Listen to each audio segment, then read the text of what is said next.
बिस्मिल्लाहिर्रहमानिर्रहीम। Dear students, आज हम बात करेंगे first year physics chapter number 2 के बारे में। वेक्टर्स एंड इक्विलिब्रियम एमसीक्यूज़ के हवाले से बहुत ज़्यादा इम्पोर्टेंट चैप्टर है। सबसे पहले स्टार्ट लेते हैं इंट्रोडक्शन से। Vectors were developed in the late 19th century as mathematical tools for studying physics.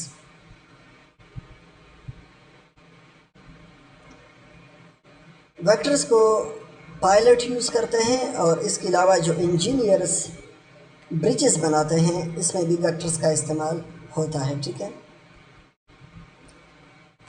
Vectors की डिफिनीशन: ऐसे क्वांटिटीज़ जिनका मैग्नीट्यूड हो और प्रॉपर डायरेक्शन हो। वेट, वेलोसिटी, फ्रिक्शन वगैरह ये इसके एग्जांपल हैं। वेक्टर्स को अगर आप ऐड करना चाहो, सब्ट्रैक्ट करना चाहो, मल्टीप्लाई या डिवाइड करना चाहो तो इसके लिए हम रूल्स ऑफ वेक्टर अलजेब्रा को यूज़ करते हैं। आप कभी भी वेक्टर्स को ऑर्डिनरी अलजेब्रा के ज़रिए ऐड, मल्टीप्लाई, डिवाइड या सब्ट्रैक्ट नहीं कर सकते। वेक्टर को हम दो तरीक़ों से रिप्रेजेंट करते हैं। पहला तरीका है सिंबॉलिक रिप्रेजेंटेशन। कैपिटल या स्मॉल सिंबल के ज़रिए हम इसको रिप्रेजेंट करते हैं और उस सिंबल को हम बोल्ड फेस लिखते हैं। बोल्ड फेस लेटर के थ्रू हम सिंबॉलिकली वेक्टर को रिप्रेजेंट करते हैं। दूसरा तरीका ये है कि आप जो लेटर लिखते हो उसके ऊपर या उसके नीचे एरो का निशान डाल दो, तो ये भी वेक्टर को सिंबॉलिकली रिप्रेजेंट करने का एक तरीका है। और अगर आप वेक्टर के मैग्नीट्यूड को ज़ाहिर करना चाहो तो इसके लिए आपने मॉडुलस का इस्तेमाल करना है। यही वेक्टर है लेकिन आपने इसको मॉडुलस की सूरत में लिखना है। तो मॉडुलस जब आएगा तो इसका मतलब ये हुआ कि ये वेक्टर का मैग्नीट्यूड है। वेक्टर नहीं है, वेक्टर का मैग्नीट्यूड है। ठीक है, मतलब इसमें डायरेक्शन की बात नहीं हो रही, इसमें सिर्फ मैग्नीट्यूड की बात हो रही है। लेकिन जब आप मैग्नीट्यूड और डायरेक्शन दोनों की बात करो तो इसके लिए फिर हम ये रिप्रेजेंटेशन यूज़ करते हैं, या फिर हम इस तरह लिखते हैं। लेटर जो होता है स्मॉल या कैपिटल, उसको हम बोल्ड फेस लिखते हैं। दूसरा जो तरीका है वेक्टर्स को ज़ाहिर करने का वो है graphical representation. Graphical representation vectors जब हम ड्रा करते हैं तो इसका टेल होता है और ये इसका हेड है। वेक्टर का जो डायरेक्शन होता है इसको हम हेड से रिप्रेजेंट करते हैं और वेक्टर का जो स्टार्टिंग पॉइंट होता है वो टेल से रिप्रेजेंट किया जाता है। तो ये आप लोग पढ़ लें, डायग्राम में भी यही कुछ आप लोगों को बताया गया है।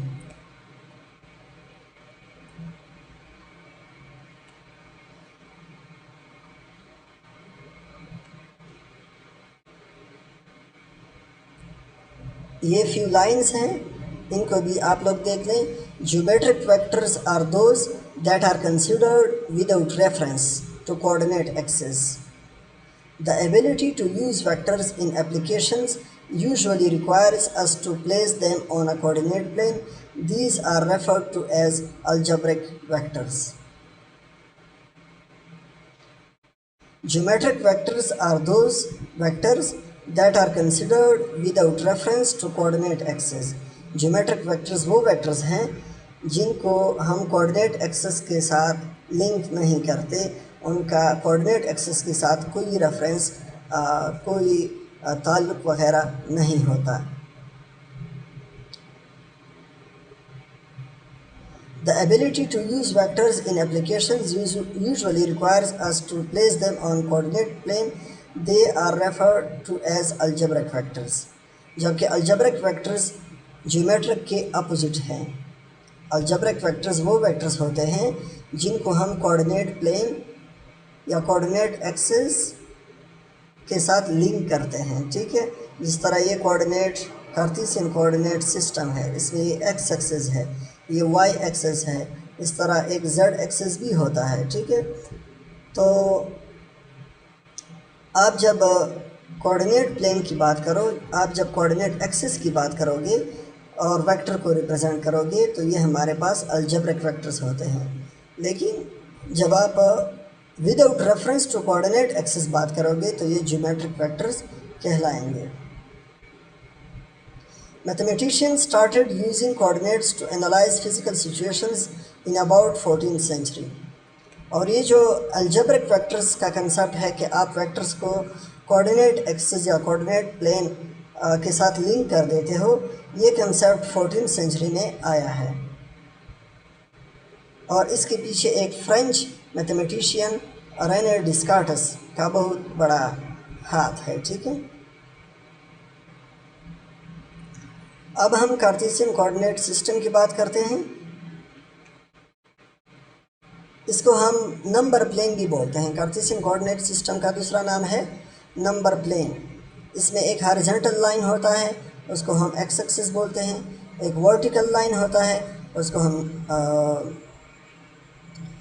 उसको हम वाई एक्सिस बोलते हैं। और जिस पॉइंट पर एक्स एक्सिस और वाई एक्सिस एक दूसरे के साथ इंटरसेक्ट हो जाए उस पॉइंट को हम ओरिजिन बोलते हैं। ठीक है, ओ से हम उसको रिप्रेजेंट करते हैं। ये एक्स एक्सिस और वाई एक्सिस दोनों एक दूसरे के साथ 90 एंगल बनाते हैं। कितना एंगल बनाते हैं? 90 डिग्री। तो मतलब हम कह सकते हैं कि एक्स एक्सिस और वाई एक्सिस दोनों एक दूसरे के परपेंडिकुलर होते हैं। जेड एक्सिस को अगर आप रिप्रेजेंट करना चाहो पेज पर तो ये पॉसिबल नहीं है, क्योंकि ये आउट ऑफ द पेज आता है, आउट ऑफ द पेज आता है, आउट ऑफ द पेज। लेकिन फिर भी अगर कोई बजिद हो कि मैंने इसको रिप्रेजेंट करना है कागज़ के ऊपर, तो हम इसके लिए ये वाला डायरेक्शन यूज़ करते हैं। ये -z है और ये +z है। ठीक है, जबकि एक्स एक्सिस इस तरफ प्लस एक्स एक्सिस और इस तरफ माइनस एक्स एक्सिस, ऊपर प्लस वाई एक्सिस और नीचे माइनस वाई एक्स एक्सिस। ठीक है,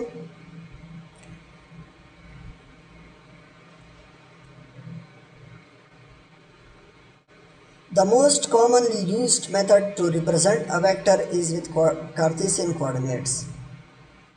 तो ये जुमला भी आप लोग नोट कर लें।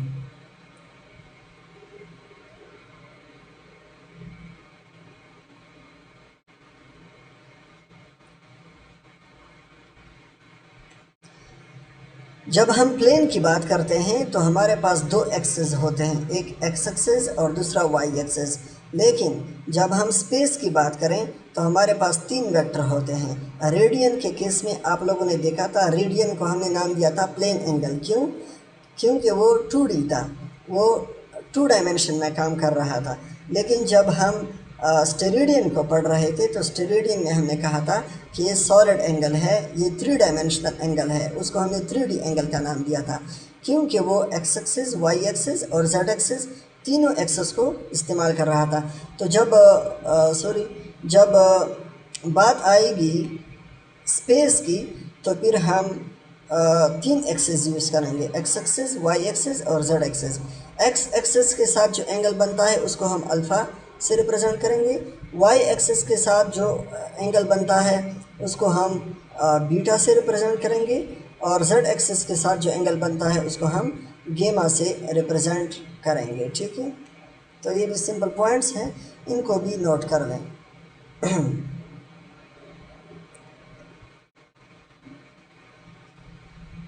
तो यहाँ तक ये काफ़ी है, नेक्स्ट वीडियो में मज़ीद बात करते हैं।